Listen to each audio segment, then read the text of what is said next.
സങ്കീർത്തനം 5 3-ാം വാക്യം വായിക്കാം. യഹോവേ, രാവിലെ എൻ്റെ പ്രാർത്ഥന കേൾക്കണമേ. രാവിലെ ഞാൻ നിനക്കായി ഒരുങ്ങി കാത്തിരിക്കുന്നു. ദൈവനാമത്തിന് മഹത്വമുണ്ടായിട്ട് വേദിയിലായിരിക്കുന്ന പാസ്റ്റർക്കും കൂടി വന്നത് എല്ലാ ദൈവമക്കും എൻ്റെ സ്നേഹവന്ദനങ്ങളെ അറിയിക്കുന്നു. നമ്മൾ വായിച്ച പോലെ യഹോവ, രാവിലെ എൻ്റെ പ്രാർത്ഥന കേൾക്കണമേ. രാവിലെ നിനക്കായി ഒരുക്കി കാത്തിരിക്കുന്നു. ഇത് ദാവീദിൻ്റെ സങ്കീർത്തനമാണ്. ദാവീദ് രാവിലെ ദൈവത്തിൻ്റെ ദയക്കായി ഒരുക്കി കാത്തിരിക്കുന്നു എന്നാണ് ഇതിൽ പറഞ്ഞിരിക്കുന്നത്. ഞാൻ പറഞ്ഞപ്പോൾ ഒരു സ്പെഷ്യലായിട്ടൊരു വേർഡ് ഞാൻ പറഞ്ഞു, മെയിനായിട്ട് പറഞ്ഞു ഒരുക്കി കാത്തിരിക്കുന്നു എന്ന്. ആ ഒരുക്കം നമുക്ക് വേണമെങ്കിൽ 2 കാര്യങ്ങളാണ് വേണ്ടത്. ഒന്നാമത്തത്, നമ്മുടെ പ്രാർത്ഥനയിൽ ഒരുക്കത്തോടെ പ്രാർത്ഥിക്കണം എന്നാണ് ദൈവം പഠിപ്പിച്ചിരിക്കുന്നത്. അതുപോലെ ആ ഒരുക്കം വേണമെങ്കിൽ നമുക്ക് 2 കാര്യങ്ങളാണ് വേണ്ടത്. ഒന്ന്, ഹൃദയശുദ്ധി ഉള്ളവരായിരിക്കണം. 2, ഏകാഗ്രതയോടെ ഇരിക്കണം. ഇത് 2 ഉണ്ടെങ്കിലാണ് നമുക്ക് ഒരുക്കം ഉണ്ടാവുള്ളൂ. ഒരുക്കം ഉണ്ടെങ്കിലാണ് നമുക്ക് കറക്റ്റായിട്ട് പ്രാർത്ഥിക്കാൻ പറ്റുള്ളൂ. ഇതിൻ്റെ 5-ന്റെ 2 വായിക്കാം. എൻ്റെ രാജാവ്, എൻ്റെ ദൈവമായുള്ളവേ, എൻ്റെ സങ്കടയാചന കേൾക്കണമേ. നിന്നോടല്ലോ ഞാൻ പ്രാർത്ഥിക്കുന്നത്. ഇതിൽ നമുക്ക് കാണുന്നത് ഒരു പ്രാർത്ഥനയാണ്. പ്രാർത്ഥിക്കുന്ന ദാവീദ് പ്രാർത്ഥിക്കുന്നത് തൻ്റെ ദൈവത്തോടാണ്. ഒരു ഉറപ്പോടെ ആണ് ദാവീദ് തൻ്റെ പ്രാർത്ഥന നടത്തുന്നത്. ദൈവം നമുക്ക് ദൈവം നമ്മുടെ ആരാണെന്ന് ഒരു ഉറപ്പുണ്ട്. അതായത് ദൈവം നമ്മോട് കൂടെ ഉണ്ട് എന്നൊരു ഉറപ്പുള്ളതുകൊണ്ടാണ് അത് പ്രാർത്ഥിക്കുന്നത്. ഞാൻ ഇതിന്ന് ഒരു ചെറിയൊരു നമ്മളധികം അതായത് ശ്രദ്ധിക്കാതെ പോയൊരു എക്സാമ്പിളായിട്ട് ഞാൻ ഇതിനെ താരതമ്യം ചെയ്തു തരാം. അതിനായി ലൂക്കോസ് 2:41 മുതൽ 52 വരെ വായിക്കാം.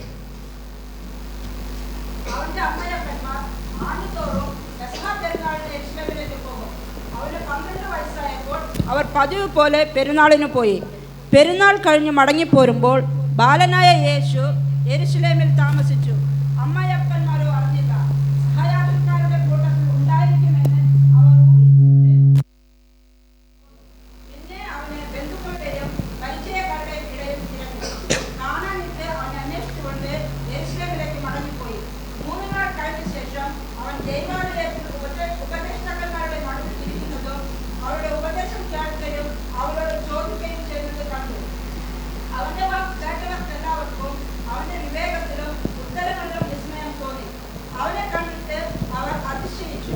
അമ്മ അവനോട്, മകനെ, ഞങ്ങളോട് ഇങ്ങനെ ചെയ്തത് എന്ത്? നിന്റെ അപ്പനും ഞാനും വ്യസനിച്ചുകൊണ്ട് നിന്നെ തിരഞ്ഞു എന്ന് പറഞ്ഞു. അവൻ അവരോട്, എന്നെ തിരഞ്ഞത് എന്തിന്? എൻ്റെ പിതാവിനുള്ളതിൽ ഞാൻ ഇരിക്കേണ്ടത് എന്ന് നിങ്ങൾ അറിയുന്നില്ലയോ എന്ന് പറഞ്ഞു. അവൻ തങ്ങളോട് പറഞ്ഞ വാക്ക് അവർ ഗ്രഹിച്ചില്ല. പിന്നെ അവൻ അവരോട് കൂടെ ഇറങ്ങി നസ്രത്തിൽ വന്ന് അവർക്ക് കീഴടങ്ങിയിരുന്നു. ഈ കാര്യങ്ങളെല്ലാം അവൻ്റെ അമ്മ ഹൃദയത്തിൽ സംഗ്രഹിച്ചു. യേശുവോ ജ്ഞാനത്തിലും വളർച്ചയിലും ദൈവത്തിൻ്റെയും മനുഷ്യരുടെയും കൃപയിലും മുതിർന്നു വന്നു. ഇവിടെ നമ്മൾ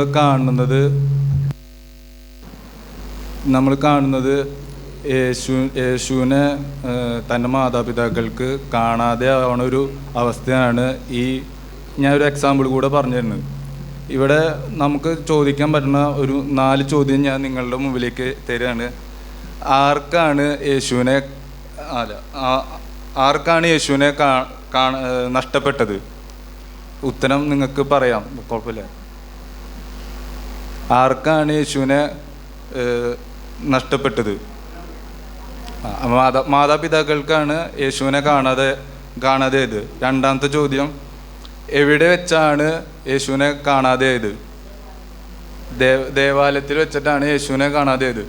3ാമത്തത്, എന്തുകൊണ്ടാണ് യേശുവിനെ കാണാതെയത്? ഈ ഭാഗത്തിൽ കറക്റ്റായിട്ട് എഴുതിയിട്ടുണ്ട്, എന്തുകൊണ്ടാണ് യേശുവിനെ കാണാതെയത്.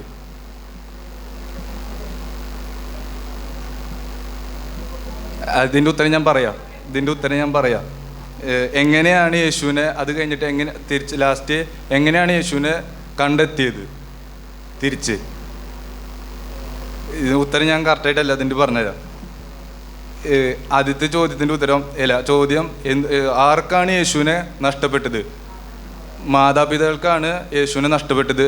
ഒരിക്കലും ചിന്തിക്കാത്ത ഒരു വ്യക്തികൾക്കാണ് നഷ്ടപ്പെട്ടത്. അതായത് തൻ്റെ മാതാപിതാക്കൾ ചിന്തിച്ചിട്ടുണ്ടാവില്ല, നമ്മൾ ഇങ്ങനെ പോണു, നമ്മുടെ ഒപ്പം മക്കളുണ്ടാവും എന്ന് വിചാരിച്ച് നിന്നു. അതായത് ഒരിക്കലും നഷ്ടപ്പെടാത്ത ഒരു ചെറിയ 2 വ്യക്തികൾക്ക് അത് അവർക്ക് നഷ്ടപ്പെട്ടു. അത് നമ്മുടെ ജീവിതത്തിൽ നമ്മളിതുപോലെ തന്നെയാണ്. നമ്മുടെ ചർച്ചിൽ വരുമ്പോഴോ അല്ലെങ്കിൽ കൂട്ടായ്മകൾക്കോ വരുമ്പോൾ ദൈവം നമ്മോട് കൂടെ ഉണ്ട് പക്ഷേ ഇല്ല. ഉണ്ടോയെന്ന് ചോദിച്ചു കഴിഞ്ഞാൽ ഉണ്ട്, പക്ഷേ ഇല്ല എന്ന് വെച്ച് കഴിഞ്ഞാൽ ഇല്ല.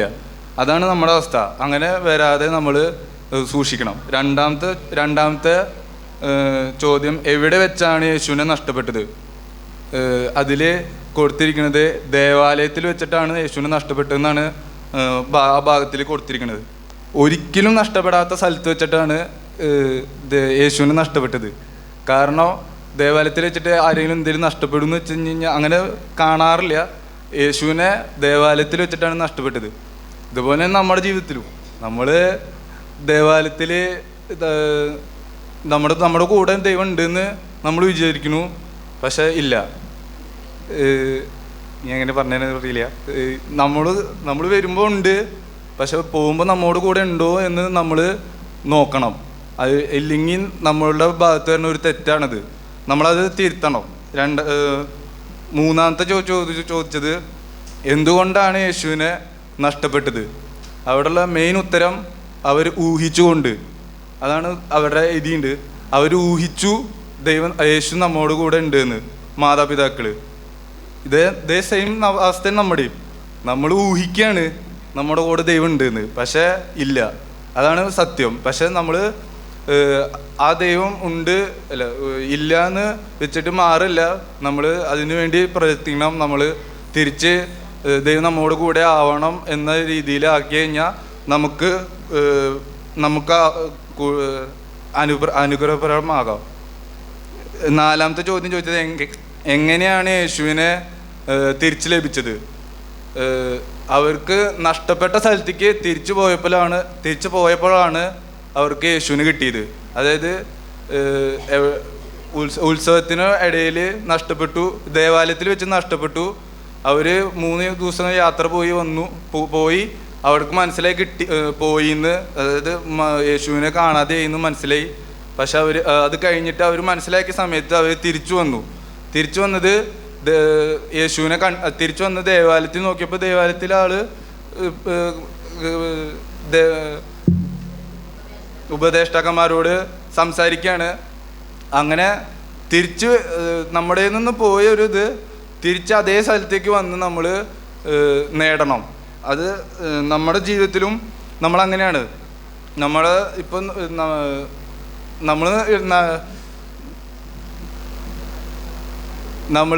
നമ്മുടെ നിന്ന് നഷ്ടപ്പെടുന്നത് നമ്മളറിയില്ല. നമ്മൾ അറിയണത് ഞാൻ പറഞ്ഞുതരാം. നമ്മൾ നഷ്ടപ്പെടും. ഒരു സമയത്ത് നമ്മളിൽ നിന്ന് നഷ്ടപ്പെട്ടു, നമ്മൾ അറിഞ്ഞില്ലത്. നമ്മൾ കുറേ കഴിഞ്ഞ് നമുക്കൊരു ദുഃഖം, രോഗം, പ്രയാസം, ആ സമയത്താണ് നമുക്ക് ആ ചിന്ത വരിക, ദൈവം നമ്മളിൽ നിന്ന് നഷ്ടപ്പെട്ടു എന്ന്. ആ കുറ്റബോധം ഉണ്ടാവാതിരിക്കാൻ നമ്മൾ ആദ്യം തന്നെ ദൈവം നമ്മുടെ കൂടെ ഉണ്ട് എന്ന് ഉറപ്പ് വരുത്തണം. ഇതാണ് ഞാൻ പറഞ്ഞ ഒരു എക്സാമ്പിൾ കൂടെ ദൈവം നമ്മോട് കൂടെ ഉണ്ട് എന്ന് ഉറപ്പ് വരുത്താൻ പറ്റണേ. ഇങ്ങനെ ഉറപ്പ് വരുത്തി കഴിഞ്ഞാൽ നമുക്കുണ്ടാവുന്ന വ്യത്യാസങ്ങൾ അതാണ് 5:11 സങ്കീർത്തനം 5:11 ബാക്കി പറഞ്ഞിരിക്കുന്നത്.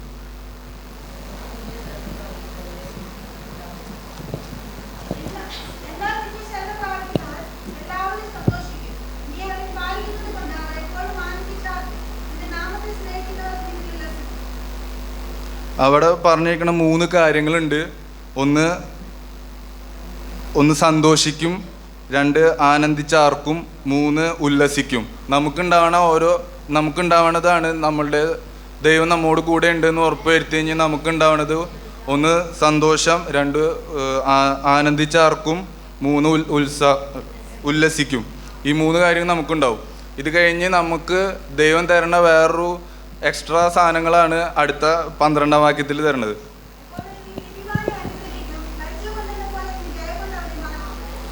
നമുക്ക് നമ്മളെ അനുഗ്രഹിക്കും, പരിച കൊണ്ടും ദയ കൊണ്ടും നമ്മളെ മറയ്ക്കും. ഇതിൽ പരം നമുക്ക് ദൈവം തരാൻ വേറൊന്നുമില്ല. അതാണ് കാര്യം.